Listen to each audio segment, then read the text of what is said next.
प्रशांत माया गुणकर्मलिंग मनाम रूपम सदस सद्विमुक्तम ज्ञानोपदेशाय गृहीत मे देहम नमामहे तुम पुरुषम पुराणम। अंशुमान ने कहा, भगवान आपकी माया, आपके गुण और गुणों के कारण होने वाले कर्म एवं कर्मों के संस्कार से बना हुआ लिंग शरीर आप में है ही नहीं। न तो आपका नाम है और न तो आपका रूप है, न कार्य है न कारण है। आप सनातन आत्मा हैं।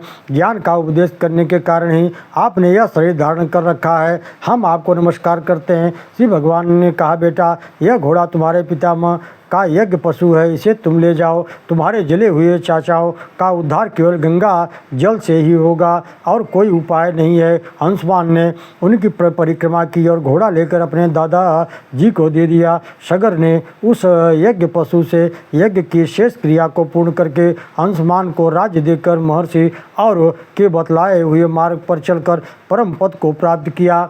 अब इसके आगे भगीरथ चरित्र है और गंगा का अवतरण है। भगीरथ के वंशज और गौदास आदि का वर्णन आता है। इस प्रसंग में श्री सुखदेव जी कहते हैं, परीक्षित, अंशुमान ने गंगा जी को लाने की कामना से वर्षों तक तपस्या की, परंतु उन्हें सफलता नहीं मिली। उनकी मृत्यु हो गई। इस प्रकार उनका पुत्र दिलीप भी तप करता करता मर गया।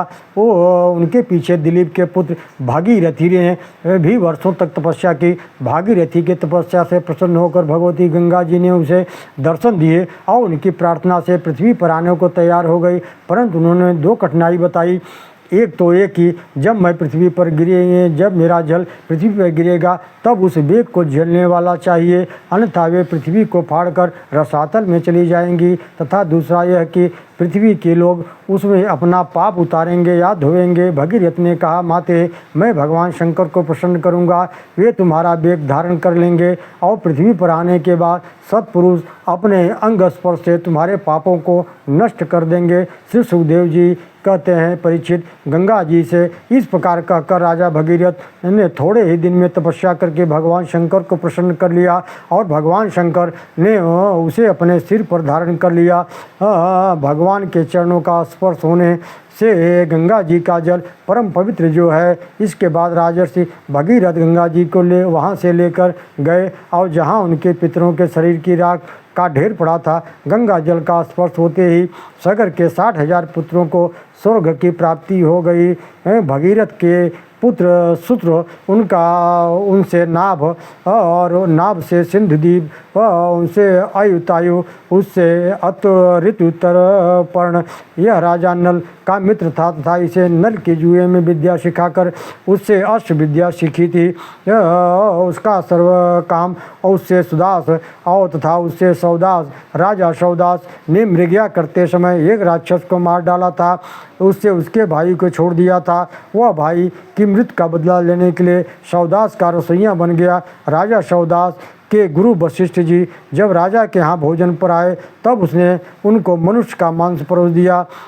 वशिष्ठ जी ने देखा कि परोसी जाने वाला वस्तु तो नितांत ही अभक्ष है, तब उन्हें क्रोधित होकर राजा को शाप दिया, जा तू इस काम में राक्षस हो जा। परंतु जब उन्हें यह बात मालूम हुई कि यह काम राजा का नहीं है, तब उन्होंने शाप की अवधि कम करके 12 वर्ष कर दी। एक दिन राजा रविदास वन में एक वनवासी दंपति के सहवास के समय देखा। राजा को भूख लगी थी, उस ब्राह्मण को खाने के लिए तैयार हो गया। उस ब्राह्मणी ने गर्भाधान के समय सौदास से बहुत प्रार्थना की, परंतु एक न माना और उसे खा गया। तब ब्राह्मणी ने उसे शाप दे दिया कि तू भी जब स्त्री से सहवास करेगा तो तेरी मृत्यु हो जाएगी।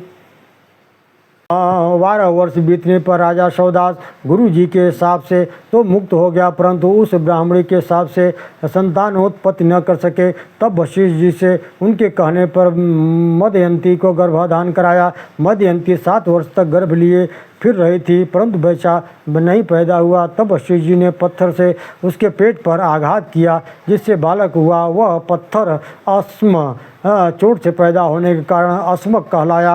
अस्मक के मूलक का जन्म हुआ। अब परशुराम जी पृथ्वी को क्षत्रियों से विहीन कर रहे थे, तब स्त्रियों ने इसे छिपा लिया था। अस्मक का पुत्र मुलुक वो उसका पुत्र दशरथ और उसका पुत्र एडी, उसका विश्व और उससे खटवांग चक्रवर्ती सम्राट हुए। युद्ध में उन्हें कोई जीत नहीं सकता था। उन्होंने देवताओं की प्रार्थना से दैत्यों का वध किया। जब उन्हें यह मालूम हुआ कि अब उनकी आयु केवल 2 घड़ी रह गई है, तब वे अपनी राजधानी लौट आए और उन मन को भगवान में लगा दिया। श्री सुखदेव जी कहते हैं, परीक्षित, खटवांग के पुत्र दीर्घबाहु और उनके रघु और उनके अज और उससे महाराज दशरथ हुए। देवताओं से प्रार्थना करने पर उनके साक्षात परमात्मा श्री हरि ही अपने अंशांश के से 4 रूप धारण करके राजा दशरथ के पुत्र हुए। उनके नाम हैं राम, लक्ष्मण, भरत और शत्रुघ्न। परीक्षित, सीतापति भगवान श्री राम का चरित्र तो तत्वदर्शी ऋषियों ने बहुत कुछ वर्णन किया है और तुमने अनेक बार उसे सुना भी है, अतः उसे संक्षेप में मैं कहता हूँ। संत तुलसीदास जी भी ने अपने काव्य श्री रामचरितमानस में लिखा है, नवमी तिथि मधुमास पुनीता, शुक्ल पक्ष अभिजीत हरिपीता, मध्य दिवस अति शीत न घामा, पावन काल लोक विश्रामा, शीतल मन स्रोत बहबाऊ, हर्षित सुर संतन मन चाऊ, वन कुसुमति गिरि गण मणि आरा, सबहि सकल स्वरता मृतधारा, सो अवसर बिरंची जब जाना, चले सकल सुर साज समाना, गगन विमल संकुल सुरजू था, गाँव गुण गंधर्व बरू था, वर्षय सुमन सुअंजलि साची, गही गगन दुमदुमी बाजी, अस्तुति करहि नाग मुनि देवा, बहुविध लाभ निज निज सेवा, सुर समूह विनती करी पहुँचे निज निज धाम, जग निवास प्रभु प्रकटे अखिल लोक विश्राम। फिर इसके आगे है, भय प्रकट कृपाला दीन दयाला, कौशल्या हितकारी, हर्षित महतारी मुन मनहारी, अद्भुत रूप विचारी, लोचन विरामा तन घनश्यामा, निज आयुध भुजचारी, भूषण बनमाला नयन विशाला, शोभा सिंधु खरारी, कह दुई कर जोरी अस्तुत तोरी, कई विध करऊँ अनंता, माया गुण ज्ञानातीत माना, वेद पुराण भनंता, करुणा सुख सागर सब गुण आगर, जय ज्ञामय स्तुति संता, सो मम हित लागी जन अनुरागी, भयो प्रकट श्रीकंता, ब्रह्मांड निकाया निर्मित माया, रोम रोम प्रतिभेद कहे, मम उर्सोवासी यह उपहासी, सुनो धीर मत तीर्ण रहे, उपजा जब ज्ञाना प्रभु मुस्काना, चरित बहुत विधि कीन चहे, कई कथा सुहाई मात बुझाई, जय प्रकाश सुत प्रेम लहे, माता पुन बोली सोमत डोली, तजवतात यह रूपा, की जय सुत लीला प्रियशीला, यह सुख परम अनूपा, सुन बचन सुदाना रोदन ठाना, वही बालक सुरभूपा, यह चरित जय गाँव हरिपद पावा, तेन पर भवकूपा। इस तरह से परीक्षित, भगवान श्री राम ने विश्वामित्र के यज्ञ में मारीचाद राक्षसों को मारा। जनकपुर में श्री सीता जी का स्वयंवर हो रहा था। वहाँ भगवान श्री राम ने बड़े बड़े राजाओं का मर्दन करने वाला शिव जी का वह धनुष सैकड़ों वीर एक साथ जिसे हिला न पाए, उसे श्री राम ने ईख की भांति तोड़ दिया और स्वयं श्री लक्ष्मी जी की अवतार माता श्री जानकी जी को प्राप्त किया। श्री राम जी ने परशुराम का गर्व भी नष्ट किया। इसके बाद पिता के वचन सत्य करने के लिए वे वनवास को स्वीकार किया और वन में रावण की बहन शूर्पणखा को विरूप किया। तत्पश्चात खरदूषण तिस्सा आदि 14,000 राक्षसों को मार डाला। फिर रावण ने मारीच की सहायता से कपट करके जानकी जी का हरण किया। सीता जी से बिछुड़कर भाई लक्ष्मण के साथ वन में सीता जी की खोज कर रहे थे। वहाँ जटायु से समाचार जानकर उनका अंतिम संस्कार किया। सुग्रीव से मित्रता करके बाली का वध किया तथा वानरों से अपने प्राण प्रिया की खोज करवाया। भगवान शंकर की स्थापना करके सेतुबंध रामेश्वर की स्थापना की। अपने सेना के साथ लंका में प्रवेश किया। अपने दूतों को भेजकर दुष्ट और कामी रावण को भी समझाने की बहुत कोशिश की।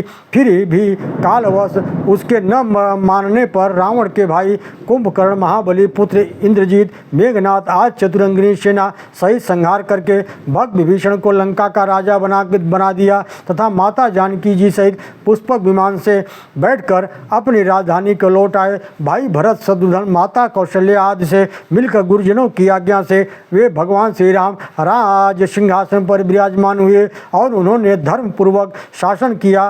उनके शासन काल में सभी वर्ण आश्रमी लोगों के पास सभी वस्तुएं उपलब्ध थी। परीक्षित, भगवान श्री राम एक नारी व्रत, एक मर्यादा पुरुषोत्तम थे। श्री कृष्ण पूर्ण काम भगवान श्री राम को जनकपुर आदि जहाँ जहाँ श्री राम गए वहाँ वहाँ की सुंदरी कन्याएं अपने पति रूप में तथा बहुत से ऋषि मुनि एवं ऋषि कन्याएं आज भी वेदों की श्रुतियों भी भगवान श्री राम को अपना स्वामी के रूप में चाहती थी। श्री राम ने उन्हें यही वचन देकर कहा कि द्वापर युग में जब मैं कृष्णावतार ग्रहण करूंगा तब ही तुम्हारी सबकी सभी कामनाएं पूर्ण करूंगा। युग युगांतरों में भगवान श्री हरि ने निज भक्तों की अभिलाषा पूर्ण करने के लिए ही यदि कुल में श्याम सुंदर श्री कृष्ण ने अपने अंश स्वरूप बलराम जी के सहित अवतार धारण किया था। परीक्षित इक्ष्वाकु के पुत्र निमि ने एक यज्ञ में वशिष्ठ जी का वर्णन किया था।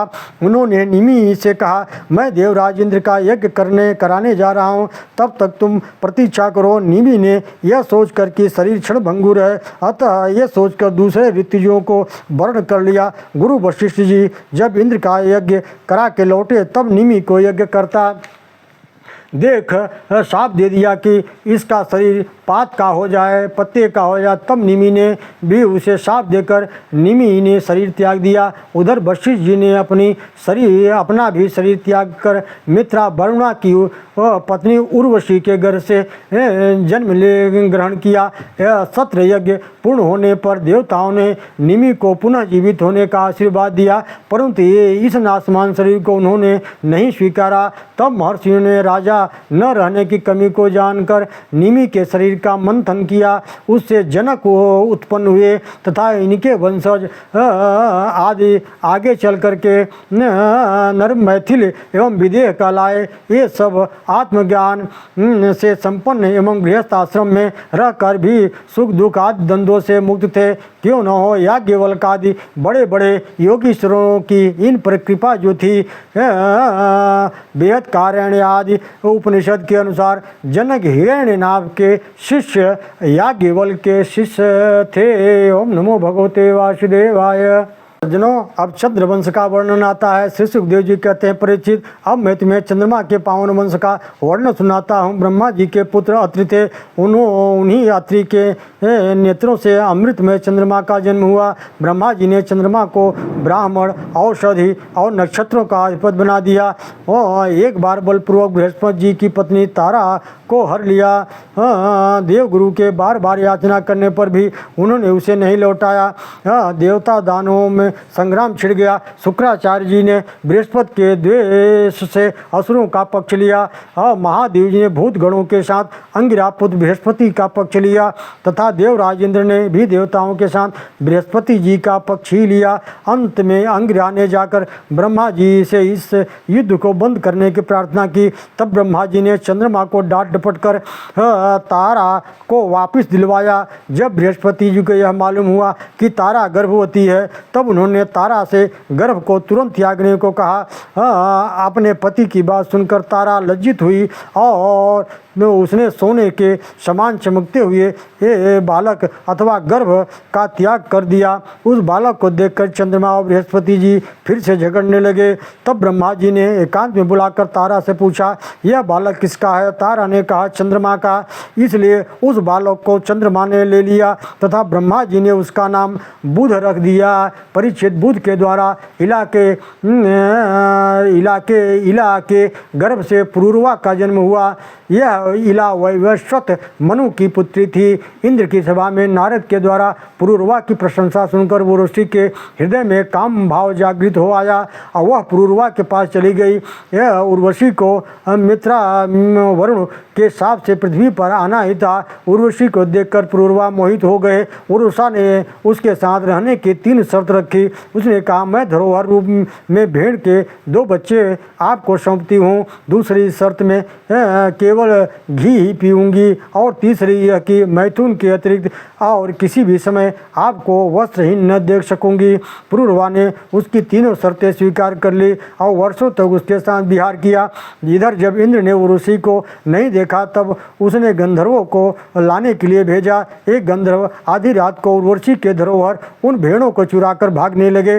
तब राजा पुरूरवा क्रोध करके हाथ में तलवार लेकर उनके पीछे भागे। उधर भेड़ों की आवाज़ सुनकर उर्वशी भी जाग गई थी। उन गंधर्वों ने जब देखा कि राजा तो वस्त्रहीन है तो वे भेड़ों को वहीं छोड़कर बिजली की चमकने समान चमकने लगे। राजा जब भेड़ों को लेकर लौटा तो उसे वस्त्रहीन अवस्था में देखकर उसी समय उर्वशी उन्हें छोड़कर चली गई। राजा पुरूरवा उर्वशी के शोक से विह्वल होकर पृथ्वी पर इधर उधर भटकने लगे।